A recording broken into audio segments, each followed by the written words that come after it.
So Phil lays it out perfectly as always. Reports are Pelosi and Schumer are going to go in there and talk to Trump about $1.3 billion, kind of the existing funding levels right now for a border fence. You've previously called, and I want to make sure I get it right, called a wall a 14th century solution to a 21st century problem. So would you be okay with them agreeing to any money for any wall, fence, or whatever you want to call it? Well, our feeling about it is that the Republicans, at least for another 3 weeks, control the House, the Senate, and the White House. And if they want to go ahead and pass the budget without us, they can do it. But if they need our help, we don't believe in their wall. We're with the majority of the American people who think it's a ridiculous waste of money. And the president is being very irresponsible if he's threatening to shut down the U.S. government at a time when the markets are already roiling and there's all of this uncertainty out there over the wall, which we don't support. So our position is, sure, let's invest in border security, let's do immigration reform, but let's get to the business of the American people and stop the nonsense about the wall. Two things. Yes, they are in control, but they do need, especially in the Senate, it's got to be to 60 vote threshold. So they absolutely, just by the math, need Democrats. But does that mean then that would you come to the table and would you be okay with 1.3 or 1.6 in border wall funding?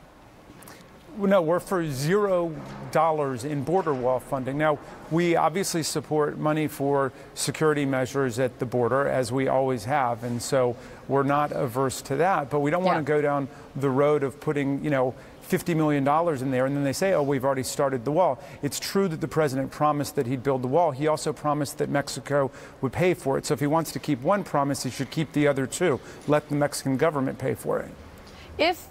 If the government, if there's a partial government shutdown, and you're standing up for what you think is right and what you think the American people, what you think the American people support, which is you don't want to support a border wall, is what you're saying. Do you risk, though, facing some of the backlash if, again, Republicans and Democrats can't find a way to come to the table? You guys could get something too.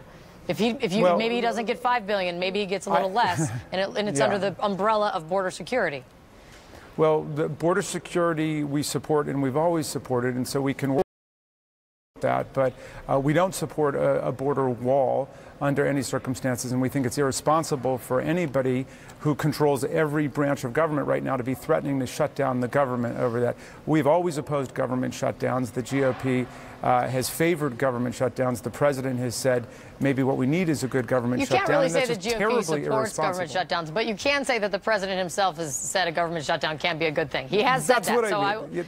The president has said that it's a good time where, what we need is a good government shutdown. That's just tremendously irresponsible with all of the instability taking place around the world, with our markets completely in an uproar right now. And so we're urging the president and anybody who's around him to encourage him to come to the table, pass something that we can all agree to, and let's move forward, and we'll be able to ensure